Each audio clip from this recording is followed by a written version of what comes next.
Most people will tell you to never wash your car in direct sunlight because it can't be done safely. Well, they're wrong. Over the years, I've detailed hundreds of cars outside, and I've learned what works and what doesn't. So today, I'm gonna show you exactly how to wash your car in direct sunlight without damaging anything and getting an incredible result. Let's get into it. Welcome back, friends. And if this is the first time you're joining us, my name's Eric. I'm a professional detailer in Charleston, South Carolina. And today we're talking all about how to detail in the direct sunlight. And you know, that's something that a lot of us have no choice about. You know, if we're mobile detailers or we don't have a garage space that's big enough to detail indoors, then we're forced outdoors in the sun. Now, there are lots of ways that you can try to work around or avoid even working in the direct sunlight, but we're not talking about those today. We're actually going to talk about how to make the best of working in direct sunlight. There are safe ways of going about it. Let's get into it. All right, so first off, preparation is key when you're detailing in the sun. So we've got all our supplies here ready and in the shade. So if at all possible, keep your chemicals during the detail in the shade. Now, sometimes that's not possible, and a lot of times on my mobile details, there is zero shade. There's no opportunity to put something in the garage or anything. So if that is the case, take some microfiber towels and lay them over your chemicals.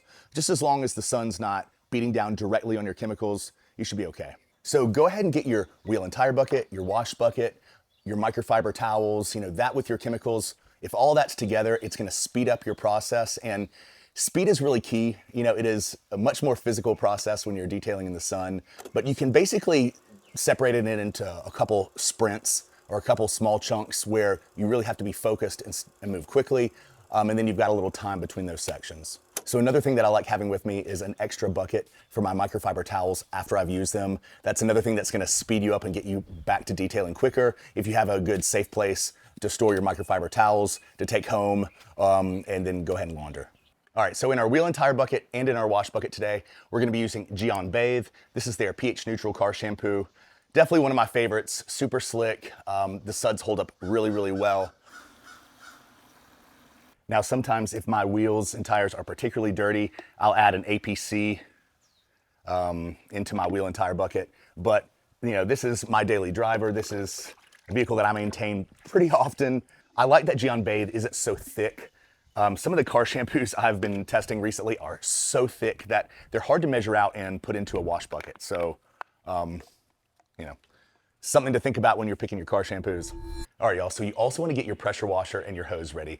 And I have mine on the active wall mount system, which is super convenient, but I haven't had that for very long. In fact, for most of my life, I've been using a pressure washer just sitting on the ground. So, if you do have the opportunity to get a wall system, it is much nicer. It will definitely speed up the process. But if you don't have that luxury, or like me on my mobile details, I'm not, of course, I don't have a wall unit with me, so I'm just sitting my pressure washer on the ground. So having all that ready to go and lined up is gonna speed up your process.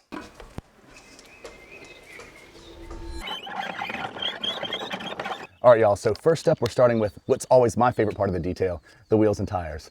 And in this section, we're gonna be using some aggressive chemicals. We're gonna be using a wheel cleaner with an iron remover, and we're also gonna be using a pretty aggressive tire cleaner. So, these are things that people would probably say don't use in the sun. In fact, on the bottle, it probably says don't use in the sun too. But the important thing here is that we're gonna keep the surface wet, and we're gonna keep it cool. So I've already sprayed off the tires, but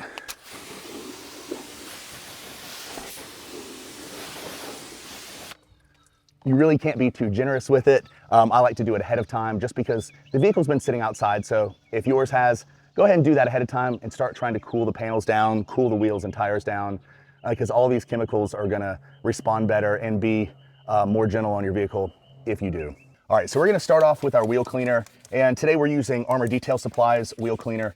I really like it. So like I said, it has an iron remover in it, so it's gonna do a good job at pulling the iron and brake dust off the wheels. Typically you want these to dwell as long as possible, but dwell time is something that we don't have as much of a luxury of when we're in direct sunlight. So, you're gonna have to cut that down, and you're also going to have to do one wheel and tire at a time. Typically people will say to go ahead and pre-treat all 4 of your wheels, but I'll tell you, even doing 2 in extreme heat and direct sunlight is sometimes difficult, and especially if you're filming, but which is a different story altogether. All right, let's go ahead and apply our tire cleaner. And we're gonna be using CarPro's Retire. That is a really, really great tire cleaner. It is quite aggressive, but does an amazing job at, I mean, you can already see, pulling the browning off the tire, getting the dirt out, and getting rid of the oxidized antiozonants. So, you know, if you missed my wheel and tire video, I'll put it here, but antiozonants are one of the many chemicals that are in rubber tires that help them last. And so they're within the tire material, and they will migrate to the surface over time. And as they react with the atmosphere, it's gonna create this brown appearance. And so, yeah, a lot of times what you're seeing is this oxidized antiozonant, which does protect your tire, but removing it from time to time, taking that oxidized chemical off is okay. It allows you to then, you can go back and apply some nice tire dressing and take care of it that way. So a lot of camps of thoughts on that, y'all. So yeah, let me know in the comments what your thoughts are on using chemicals that remove that browning or that antiozonant. All right, so you wanna keep the chemicals wet during this process. And so one thing you can do is you can treat the wheel and tire, rinse that off, and reapply it since you don't get as much dwell time. You also can use a foam cannon to add some lubrication, and you can put your Prefoam or foam over top of the product to keep it wet while you're cleaning. To give it a little bit of extra dwell time, I usually will start with the wheel arches, wheel wells, and that way it's got a little bit more time to work until I get to the wheels and tires. And of course, watch your wheels specifically. You don't want the wheel cleaner to dry on there. And if it is looking like it's getting a little dry, just go ahead and hit it with your garden hose or your pressure washer gun and just make sure it stays wet.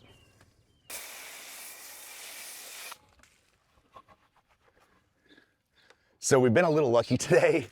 Lucky or unlucky, however you want to look at it. The sun's been kind of behind the clouds. In fact, I had to stop filming 2 days ago because the sun kept going away. We kept getting spurts of rain. So frustrating when you're trying to demo a video about detailing in the sun.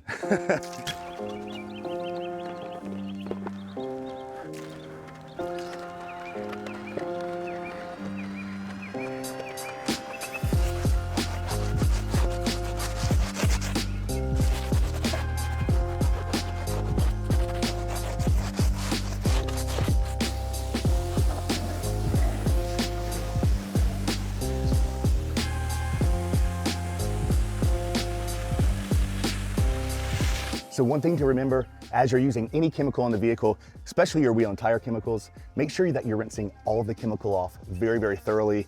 If you leave some of these aggressive chemicals on the wheels as you move on, you're gonna have some streaking on your wheels, perhaps some staining. It could be potentially bad. So, you know, one word of caution, just make sure you rinse very, very thoroughly. All right, let's move on. All right, so next up we need to get our foam cannon ready because we're gonna do a Prefoam, and we're gonna do it with a high alkaline Prefoam. Today we're using Geon Foam, which is one of my favorite Prefoams, works really well. But, you know, like a lot of people will tell you, it's not safe to use higher alkaline products in the sun. And that's true. It's not as safe as using a pH neutral shampoo. But what I want to show you today is that you can use these less safe products, these higher alkaline products, acidic products, specialty things like iron removers and stuff. You can use all of those products in the sun if you're careful and you follow some protocol. All right, y'all, so now that the wheels and tires are done, it's now time to get the exterior paint washed. So I mentioned while we were washing the wheels and tires that one important thing to remember is to keep the products wet on the surface. Well, the other important thing to remember is to keep panels, wheels and tires, all that cool. And you can do that by keeping the vehicle wet. So they'll work hand in hand. And along that lines, we're going to go ahead and rinse off the vehicle to get started. That's gonna do two things. It's gonna be, first of all, keep the panels cool, but it's also gonna go ahead and rinse off any extra debris and just kind of get us ready to go ahead and lay down our Prefoam. All right, so at this point, before you Prefoam, you could go ahead and treat some panels with bug and tar removers, citrus APCs, things like that, if you had some extra bugs and contaminants that you're wanting to help get off the surface. One thing with that is anytime you're pre-treating the surface in the sun, you don't have as much dwell time. And if those things dry on plastic and even paint, it's gonna cause some damage, especially on your plastic. So something to think about, just really make sure you keep them wet and you move quickly.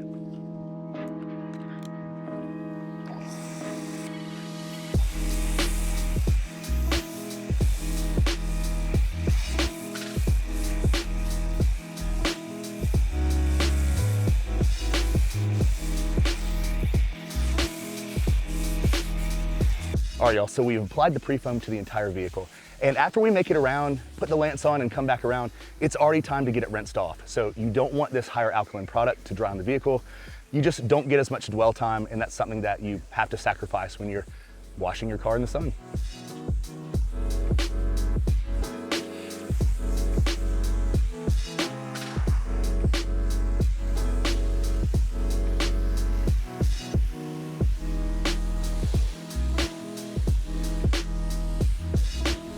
All right, y'all, so now that we've got the Prefoam rinsed off, I did want to stop before we refoam the vehicle and mention something. So when you're using a foam cannon to foam a vehicle, it will make you way more efficient if you apply it in some sort of efficient lines. So I recommend starting at the bottom in straight lines, working your way all the way to the top, and then rinsing top to bottom. Now, you of course are welcome to foam it how you want to. I see plenty of people, including other YouTubers, foaming it randomly and just kind of getting it on the surface. But if efficiency is your goal, and when you're working in the sun, it is your goal because you need to move quickly.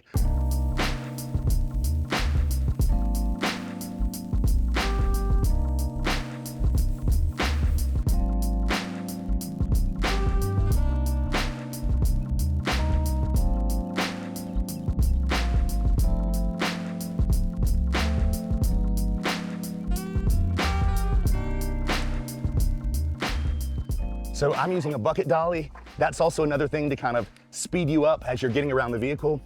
Any of these little things are gonna all add together and make you a little more efficient and a little quicker. All right, let's get it rinsed off.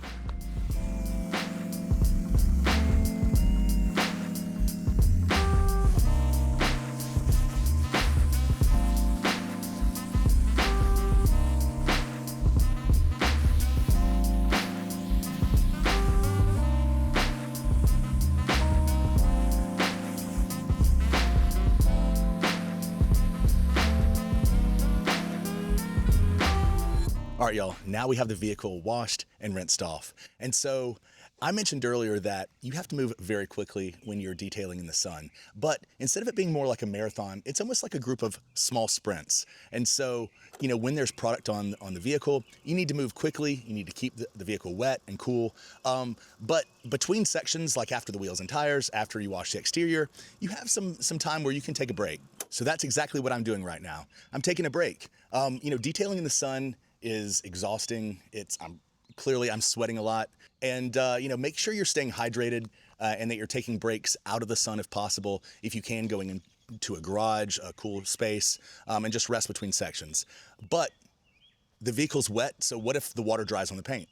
That's gonna be okay. If your water dries on your paint, it is not going to damage the vehicle. It's not gonna cause etched water spotting and things like that.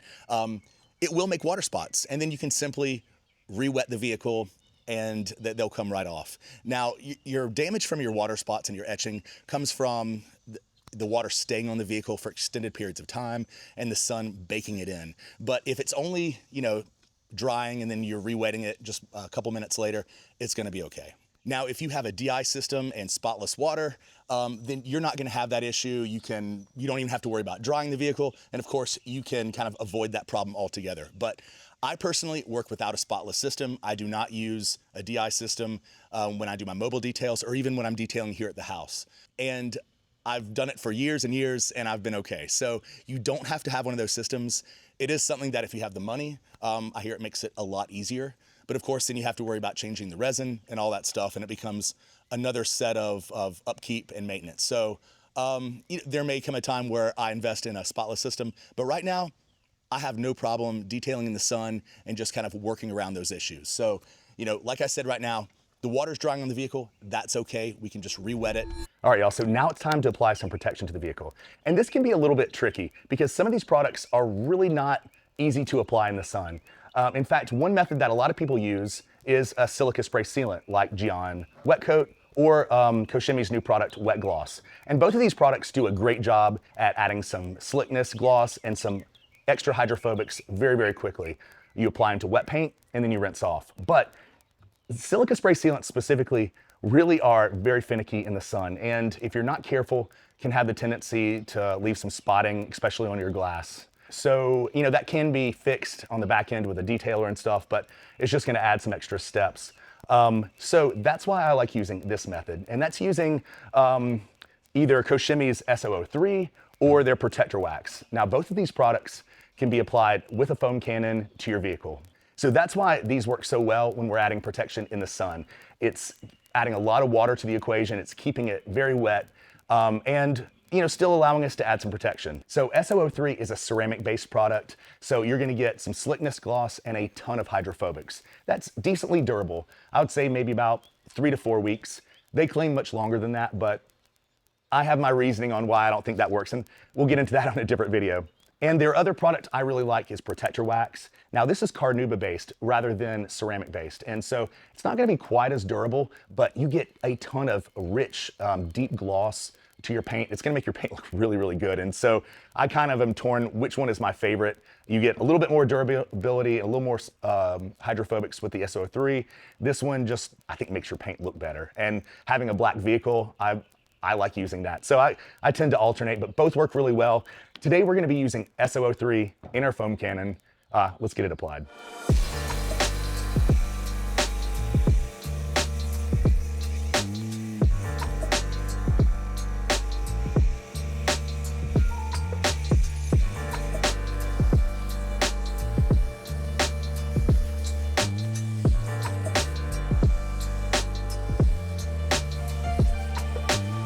All right, now that we've applied the protection, it's now time to get the vehicle dry. And this is the time that if you have your spotless system, like I said, you don't have to worry about it. But for those of us that don't, we need to get this dry so that we don't have water spots. I don't always use a drying aid, but if I do, it's usually Yum Detailer, and that's because it doesn't have any protection in there. We just added protection, we don't need any more. I also have a ceramic coating on this vehicle. But furthermore, when you're using a product in the sun that has protection and you're letting it dry on the surface, it's just gonna cause problems for streaking and things like that. And especially if you have a black vehicle, it's gonna be really obvious if it does. I also recommend that you start with the glass because that's where it's gonna water spot. I feel like first, where you're gonna notice it. So start with your glass, then get to your panels. All right, y'all, so after I make it around the vehicle once with the drying towel, I like to come back with a blower, make sure I get in all the crevices and details around the handles and the grill, and the wheels and things like that. Y'all, so please excuse the audio in the last couple sections. My lapel mic was clearly going out, so we've gotten rid of that. But I have a couple more items to talk about. And the first is glass cleaning. And let's face it, cleaning glass, period, is finicky and challenging to say the least. But when you add heat and sunlight into the equation, it's gonna make everything stand out, any sort of streaking or dirt on the windshield. So having a good glass cleaner is really, really important.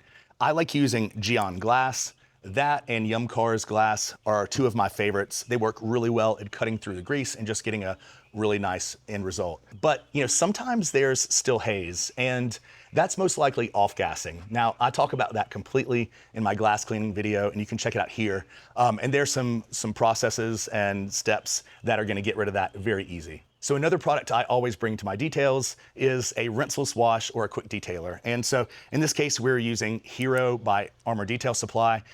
That's a really good rinseless wash, but any will do, but definitely bring one when you're detailing in the sunlight. It's gonna help you come back and catch any areas on both the paint or your wheels like we were doing earlier. These also work great as a glass cleaner. So if you need a glass cleaner, they also can double as an interior cleaner. So rinseless washes are really versatile, and I'll get into that later on another video. All right, y'all, so as you saw today, washing your car in the direct sunlight is 100% possible. And it's really not too difficult if you just remember a couple things. First, get everything prepared and ready ahead of time. So getting your pressure washer ready, all your chemicals, your microfiber, and your tools, that's gonna speed you up and help you be efficient from step to step. Number two, you wanna keep the vehicle cool. So, of course, we're outside in the direct sunlight, so you're gonna wanna pre-rinse the panels between each section. That's gonna help cool them down and get them ready for the chemicals. And lastly, don't let the chemicals dry on the surface. So we talked about a couple different ways to do that. Using your hose or your pressure washer to add water to the surface so that the chemicals aren't drying. You can also use your foam cannon when you're doing your wheels to add a little bit extra soap. So there's a lot of ways to go about that. So I hope this video was helpful and at the very least set you at ease about washing your car in direct sunlight. Now up next, I think you should watch this video and make sure you subscribe.